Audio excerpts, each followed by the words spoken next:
Being a Kenyan, he has also opportunities to interact with Kenyans. Okay. And he can tell that things are really bad because Kenyans are complaining. And him having been there, he could perhaps quickly tell what is it that they are doing wrong. But since they are not ready to consort, they would rather blame than consort. I think that's why he was saying, don't look at the rear mirror because you only want to blame. Keep looking at the rear mirror. And I remember we were told a similar thing by Kibaki when we tried to say that how we were opening the Thika superhighway. Yes. And I remember then Minister for Finance, Jero Githai, said if Moi had done just one or two other roads like this, then Kibaki didn't allow the sentence to go by there. I told him, hiyo haina maana. Hiyo haina maana ya kuangalia hawa nyuma, we angalia fanya yako uende, wachana na wengine. So these guys seem, they may have to listen to Kibaki's statements then. And it is the same thing that Uhuru was telling them. Fanya yako uende.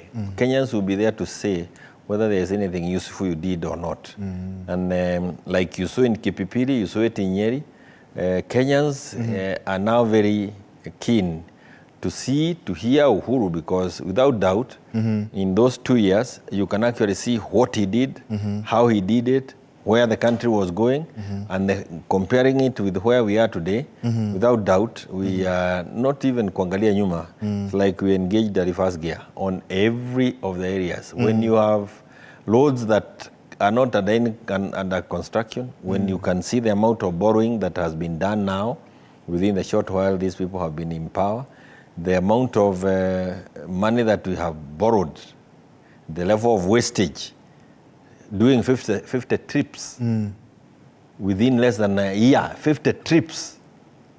It's like you have to cover all the countries in the world before your term ends. I don't know whom you are competing with.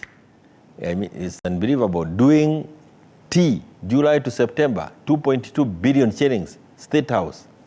2.2 billion, chai. 2.2 billion, July to September. That is reported by the Control of Budget.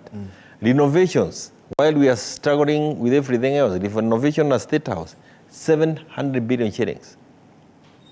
I mean, this is putting the CAS by force. Even with the cabinet, the judiciary or the courts have said that it is unconstitutional. A 400 million shillings figure for, you know, that's what is going to cost the taxpayers. These are things that if they really cared the plight and the crying of Kenyans, that would be something that they may have wanted to consider. But having said that, I think there is an issue that I thought, sorry. Yeah, before then, I just want to alert our viewers that our SMS, or rather WhatsApp numbers are on. We will look forward to, of course, sampling your feedback as well as the call-ins. We shall be having your call-ins, especially with the questions regarding Mheshi, or rather the topics that we are discussing with Mheshimiwa, or you have a question for him directly.